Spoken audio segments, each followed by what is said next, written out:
ఈరోజు నువ్వు పడుతున్న శ్రమల గురించి, నువ్వు పడుతున్న ఇబ్బందుల గురించి దేవుని సన్నిధిలో మొరపెట్టినప్పుడు, నువ్వు ఏ రోజైతే మొరపెట్టావో ఆ రోజు మర్చిపోయి ఉండొచ్చు. కానీ నీ బాధలు దేవునికి గుర్తున్నాయి. అందుకే దేవుడు యెషయా గ్రంథం 49వ అధ్యాయం 15వ వచనంలో అంటారు, "నేను నిన్ను మరువను" అని. ఈరోజు నువ్వు ఏదైతే దేవుని సన్నిధిలో మొరపెట్టావో, దేవుణ్ణి అడుగుతున్నావో, ఏ బాధ గురించైతే, ఏ శ్రమల గురించైతే, ఏ సమస్య గురించైతే నువ్వు దేవుని సన్నిధిలో విడుదల కావాలని దేవుణ్ణి అడుగుతున్నావో, ఆయన నీకు చేయడానికి సిద్ధంగా ఉన్నాడు.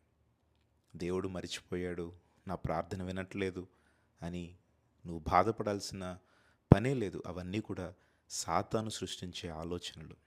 కాబట్టి దేవుని యందు నమ్మిక ఉంచు, విశ్వాసం ఉంచు. ఆయనే నీ యొక్క సమస్య నుండి నిన్ను విడుదల చేస్తాడు. నీ కార్యమును సఫలం చేస్తాడు. ఆయన నిన్ను విడువడు, నిన్ను ఎడబాయడు. ఈ చిన్ని ప్రార్థనలో ఏకీభవించండి.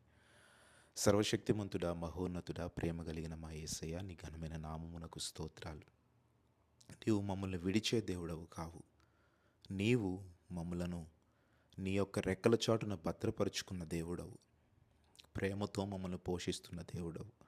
ఈ రోజంతటిలో ప్రభువా, నీ కృపచేత మమ్మల్ని భద్రపరిచావు.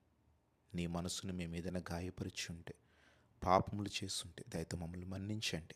ఎవరైతే విశ్వాసంలో ఏకీభవించారో వారందరినీ దర్శించండి. అయా, వారు పెడుతున్న మొరలను ఆలకించండి, సమాధానం ఇవ్వండి.